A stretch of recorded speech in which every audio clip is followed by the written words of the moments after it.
vous aimez cette chaîne, sachez que vous pouvez la soutenir financièrement en faisant un don sur sa page Libérapay. Le lien est dans la description. Sur ce, bon visionnage. Salut à tous, ici Gwen et aujourd'hui on va parler d'Elementary OS. Elementary OS a une place un peu à part dans l'univers des distributions Linux. Elle a longtemps été portée au nu pour son côté avant-gardiste sur certains points et sa ressemblance, clairement voulue, avec macOS.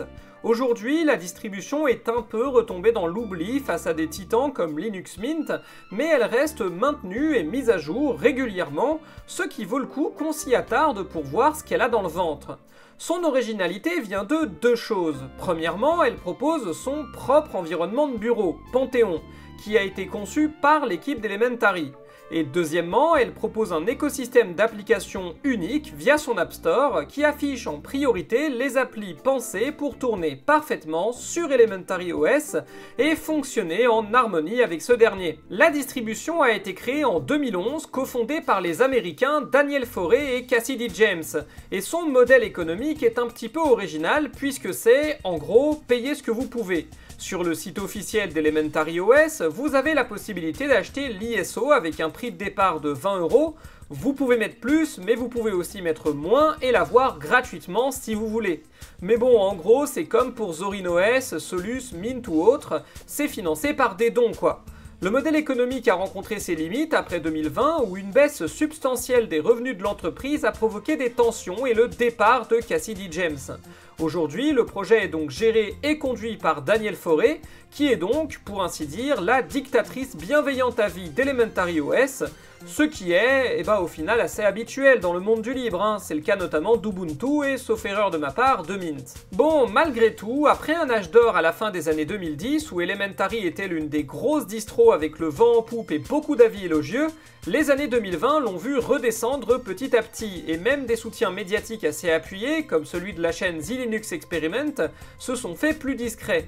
Du coup, j'arrive totalement après la guerre, mais ça reste malgré tout l'une des distributions Linux grand public les plus connues. Donc j'avais envie de voir ce qu'elle avait dans le ventre en 2025, au milieu de mon marathon pour trouver la meilleure distribution Linux à recommander au grand public. Et autant dire que le début est assez encourageant. Déjà, un truc cool que fait Elementary OS, et ça a l'air de rien, mais vraiment c'est bien, c'est que vous ne définissez pas votre nom d'utilisateur et votre mot de passe pendant l'installation.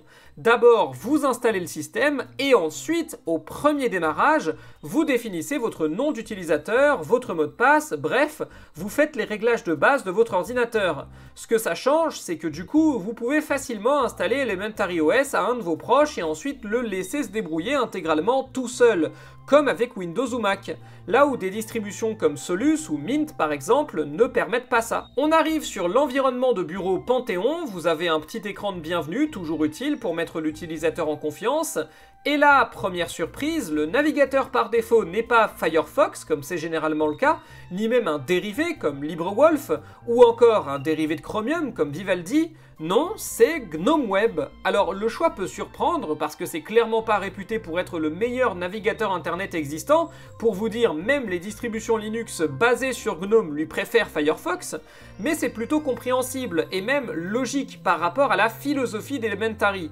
On rappelle que leur but, c'est de proposer, de manière similaire à macOS, un environnement informatique et un écosystème applicatif unifié, où toutes les applis se comportent de la même manière, pour qu'un néophyte puisse le prendre en main extrêmement facilement. Et pour ça, Elementary a choisi de se reposer en grande partie sur l'écosystème applicatif de GNOME, qui vient avec une philosophie comparable. Et donc, utiliser GNOME Web, c'est logique, d'autant plus que c'est un navigateur basé sur WebKit, tout comme Safari. Maintenant, c'est GNOME Web quoi, c'est moins puissant qu'un Firefox, clairement, c'est pas possible de synchroniser vos favoris ou vos mots de passe avec d'autres appareils par exemple, mais au moins l'interface est jolie. Maintenant, rien ne vous empêche d'aller dans l'App Store et de faire comme ce que font la plupart des gens, à savoir installer votre propre navigateur, comme LibreWolf pour ma part. Et alors, en fait, pendant longtemps, Elementary OS avait une idéologie vachement tout ou rien. À savoir, si une application tierce ne se conforme pas exactement à notre interface et à notre philosophie, On n'en veut pas. Ce qui fait que pendant longtemps, l'App Store d'Elementary ne proposait que des applications Elementary OS ou des applications GNOME. Ça a changé depuis. Aujourd'hui, l'App Store d'Elementary permet aussi de télécharger toutes les applications du FlatHub, donc vous pouvez beaucoup plus facilement trouver des applications tierces. Et bah oui, autant je comprends la volonté d'Elementary de proposer un écosystème unifié, autant c'est pas une bonne idée de forcer les usagers à changer leurs habitudes, donc je salue totalement la décision. Néanmoins, un autre choix qui lui est toujours là et est aussi assez étonnant, l'écosystème applicatif d'Elementary OS repose exclusivement sur les Flatpak, que ce soit les applications officiellement supportées par Elementary OS ou les applications du FlatHub, il n'y a que des applications Flatpak, en tout cas sauf erreur de ma part. Et autant je peux comprendre le choix, autant, déjà ça veut dire que si t'as un Flatpak qui déconne, t'es coincé avec, sauf si tu sais te servir du terminal pour télécharger les applis au format DEB. Mais là on s'éloigne du grand public. Et ça veut dire aussi moins d'applications disponibles qu'ailleurs quand même. Maintenant, ça c'est des choix qui ont été faits sciemment par l'équipe d'Elementary OS. Donc si on respecte ces choix et qu'on utilise ce système comme Elementary veut nous le faire utiliser, ça donne quoi? Et pour faire simple, c'est pas 100% parfait, il y a des manques, mais ça fonctionne. Les deux soucis que j'ai eus, c'est que le dock des applications peut parfois se lancer dans le vide. Donc tu le vois affiché, mais quand tu cliques, ça fait rien. Un peu relou. J'ai réglé le problème en le mettant affiché en permanence dans les paramètres. Le second, c'est juste concernant une de mes applis, FreeTube, qui je sais pas pourquoi a tendance à crasher régulièrement. Ça m'est jamais arrivé ailleurs, c'est pas une appli officielle Elementary, donc c'est pas réellement de leur faute. Pour le reste, vous l'aurez remarqué, on se retrouve face à une interface très proche de macOS. Vous avez une barre d'état en haut, quasiment la même que sur GNOME d'ailleurs, avec de droite à gauche les icônes système, la date et l'heure et le menu des applications.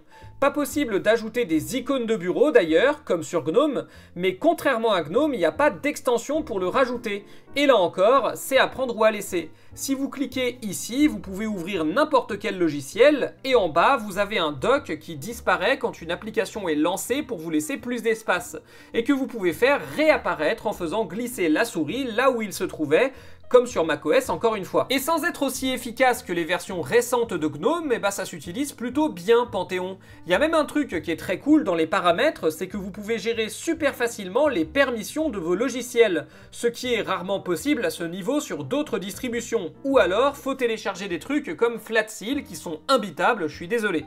Mais pour les autres trucs cool, Elementary OS met bien en avant ses fonctions d'accessibilité, notamment une fonction de lecture vocale pour les personnes malvoyantes. Lecteur d'écran activé. Et au final, je dirais qu'Elementary OS est à Mac ce que Linux Mint est à Windows, une alternative libre qui vous permet de retrouver facilement vos repères si vous venez de la version propriétaire. C'est pas le meilleur système d'exploitation que j'ai testé sur cette chaîne, mais c'est pas le pire non plus, et ça fonctionne quoi. Sur ce, moi je vous laisse, n'hésitez pas à faire un don si vous avez aimé la vidéo, et à la prochaine tout le monde!